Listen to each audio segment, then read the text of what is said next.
Welcome to the Deep Dive. Today we're plunging into, well, the vibrant world of ancient traditions. We're looking at some profound spiritual experiences that happened during a really unique time. Get ready to uncover the heart of devotion in one of Hinduism's holiest months. Okay, let's dig in. Our deep dive today is all about the sacred month of Shravan, also known as Sawan sometimes. This isn't just any month on the calendar. It's a deeply spiritual period in the Hindu lunar calendar, observed by millions, and it's entirely dedicated to Lord Shiva. Yeah, what's fascinating here, I think, is that this deep dive, drawing on the sources you shared, is really aiming to get to the essence of Shravan. We'll explore its rich mythology, the distinctive rituals, and those profound pilgrimages people undertake to some of India's most revered Shiva shrines, especially the Jyotirlingas. It's really about understanding not just what happens, but why it holds such deep meaning for so many. Okay, so first off, when does Shravan usually fall? And what is it fundamentally that makes it such a, well, sacred time? What's the core significance? Right, so Shravan unfolds during the monsoon season. And that timing itself, that sense of renewal in nature, it beautifully mirrors the spiritual cleansing that the month offers. But at its heart lies the incredible story of Samudra Manthan, the cosmic churning of the ocean. Our sources describe how during this immense cosmic event, a deadly poison halahala emerged. It threatened all of creation. Wow, okay. And in this act of just boundless compassion, Lord Shiva consumed it. He held it in his throat to save the universe. His throat turned blue, which is how he got the name Neelkanth, the blue-throated one. That's such a powerful image, Shiva, literally holding back destruction. So the whole month is about honoring that huge cosmic sacrifice. How does that ancient story translate into what a devotee actually does during Shravan? Precisely. It's a profound reminder of selfless action, of sacrifice. And devotees internalize this very deeply. They observe practices like fasting, especially on the Shravan Somwars. The Mondays within this month are considered exceptionally sacred. Right, the Mondays. Yeah.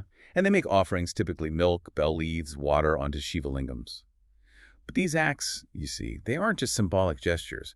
They're really visceral expressions of surrender, of penance. They foster this desire for spiritual awakening. It's about trying to align oneself with that same cosmic selflessness, understanding that devotion can involve this kind of radical giving. And as those monsoon rains arrive, you mentioned pilgrimages, millions journey towards these extraordinary places where this devotion really concentrates. And maybe nowhere is that energy more palpable than in Kashi, right? Yeah. At the Kashi Vishwanath Temple in Varanasi. It's one of the 12 Jyotirlingas, these revered sites where Shiva is manifest as a pillar of light. The material you shared really emphasized how Shravan just transforms Kashi. Oh, absolutely does. You have devotees converging there from all corners of India. They're driven by this profound belief that seeking blessings at this specific temple grants moksha, liberation from the cycle of life and death. Liberation, yeah. The atmosphere is just, well, electric is the only word. The air resonates constantly with the chant, Har Har Mahadev. And the priests are continuously conducting these powerful rituals and adorations, they call them shringars, throughout the entire month. It's like a non-stop spiritual current. What I found particularly fascinating in the sources was the mention of specific different adornments for Lord Shiva on each Monday of Shravan, like the Gauri Shankar Shringar honoring Shiva and Parvati's union, or the Ardhanarishwar Shringar, which shows the balance of divine masculine and feminine energies. These aren't just pretty decorations, are they? No, not at all. Think of them as visual teachings, really. The Gauri Shankar, for instance, is this powerful reminder that cosmic harmony comes from balancing these divine energies. And beyond these specific shringars each Monday, the whole month in Kashi is just imbued with this constant rhythm of devotion. Through the sacred artists, the ceremonial waving of lamps, you have the Mangala Arti at dawn, the Shringar, the Bhog, the Saptarishi, the Shine Arti at night. Each one immerses devotees in a unique vibrational frequency of devotion. Okay, let's shift focus a bit westward. Another major highlight during Shravan is the Mahakaleshwar Temple in Ujjain, Madhya Pradesh, also a Jyotirlinga. This temple has a really distinctive feature, doesn't it? Something quite unique. It does. It's famous, really renowned for its Bhasma Arti. This is a unique pre-dawn ritual. The deity, the lingam, is bathed in sacred ash hasma. And often this ash is actually sourced from funeral pyres. Wow. Yes. Really? And it's not just for show. For devotees witnessing this, seeing the deity bathed in ash is this incredibly powerful symbol of the transient nature of all material existence. It's a profound lesson in detachment, and it resonates deeply in this ancient city. I can imagine. During Shravan, the temple becomes this absolute hub of intense devotional activity. Continuous chants, Rudrabhishek rituals, grand processions, and you'll see devotees lining up literally through the night just for a glimpse of that Bhasma Arti. It's an act of perseverance that's said to awaken a deep inner consciousness. Plus, its location near the sacred Shipra River just adds to its spiritual potency. It's clear Kashi and Ujjain are central hubs, but as you said, for many the journey doesn't stop there. It often extends to other powerful Jyotirlingas. This really underscores Shiva's omnipresence across the entire landscape of India, doesn't it? What makes some of these other sites unique? Here's where it gets really interesting, I think. Exactly. Each site offers a distinct spiritual flavor, a different kind of resonance. Take Omkareshwar Jyotirlinga, also in Madhya Pradesh. It's uniquely situated on an island in the Narmada River, and the island itself is naturally shaped like the sacred syllable Om.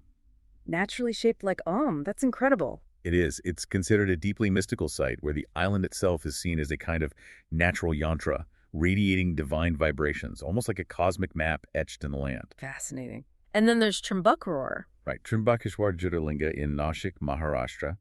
This one's located right at the origin point of the holy Godavari River.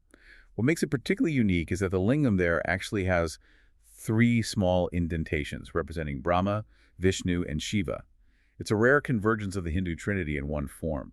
The Trimurti together. Yes, and it's become a major center for specific rituals like the Kalsarpadosha Puja or the Mahamrityunjaya Jap, especially sought out during Shravan.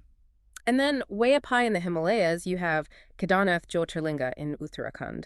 This one's different again, only accessible for part of the year, and the journey itself sounds like a huge undertaking. Oh, it absolutely is. The journey to Kedarnath is physically demanding. You're trekking through these stunning, serene valleys up towards snow-capped peaks. It's considered much more than just a physical pilgrimage. It's a profound test of inner devotion, of faith. To stand there and offer prayers in the raw, majestic lap of the Himalayas with the sound of temple bells echoing. It has an unparalleled spiritual impact. It feels like conquering inner mountains as much as the outer ones, you know? Definitely sounds like it. And finally, moving from the mountains down to the coast, Somnath. Somnath Jyotirlinga in Gujarat, often called the first among the 12 Jyotirlingas. It stands there quite majestically right on the coast of the Arabian Sea. It's become this powerful symbol of timeless divinity, but also of resilience because it's been destroyed and rebuilt so many times throughout history. The symbol of endurance. Exactly. And during Shravan, the temple hosts these grand artists where the sounds blend with the rhythm of the ocean waves. Many devotees combine their visit with just sitting quietly, meditating near the sea. It creates this incredibly tranquil environment for deep reflection and surrender. So it's really clear then when we talk about someone embarking on a Shravan Yatra, a pilgrimage during this month, it's far more than just, visiting temples like a tourist. What does this all mean for the person undertaking it, for the seeker? It really is intended as a transformational journey, not just travel. Each Jyotirlinga, you could say, radiates a unique aspect of Lord Shiva's divine energy. It's like looking at different facets of a single immense diamond. So Kashi, for instance, holds the promise of liberation, moksha. Ujjain, with the Bhasma Arti, really invokes that cosmic cycle of destruction and rebirth. Omkareshwar fosters a kind of meditative balance. Trimbakeshwar harmonizes the energies of the Trinity. Kedarnath leads you towards profound inner stillness in the face of vastness. And Somnath celebrates that eternal, resilient divine spirit. So it's this convergence then, the spiritual discipline of fasting or rituals, the immersion in these sacred places, and even the sheer natural beauty of India's landscapes during the monsoon. It all helps devotees align themselves with Shiva's infinite grace. It sounds like a truly holistic experience. That's a really key point. And the sources also touched on practical guidings for pilgrims, not so much as a rigid list of rules, but more about cultivating the right mindset, traveling with intention, actively participating in the rituals, respecting local customs. It's about being a seeker in every sense, understanding that the spiritual merit, the real benefit, comes from this deep engagement, even when dealing with the large crowds that gather. Planning is needed, of course, but the intention is key. Shravan, then, really stands out as this month of profound divine opportunity, whether it's through that intense fasting or quiet meditation at home, making ritual offerings, or undertaking these incredible, sometimes arduous pilgrimages to holy sites. It seems devotees are genuinely opening their hearts to experience Lord Shiva's presence in a very direct way. Absolutely. These sacred journeys, particularly to the Jyotirlingas during Shravan, they really are more than just travels across land. They are designed to be spiritual transformations. They offer this rare chance chance, this focused period, to reconnect with something eternal, with truth, and to awaken a deep, abiding sense of inner peace. So, bringing our deep dive toward a close, it feels like Shravan isn't just about following ancient rituals perfectly, but maybe finding a very personal path to connection, even within that collective devotion. Thinking about everything we've discussed, how might even a small act of intentional devotion in our daily lives, or just taking a moment of deliberate stillness, perhaps mirror these profound journeys? How might that connect us to something larger, walking, as one source suggested, not just on holy soil, but maybe toward liberation, surrender, and divine consciousness, even right where we are? Something to reflect on.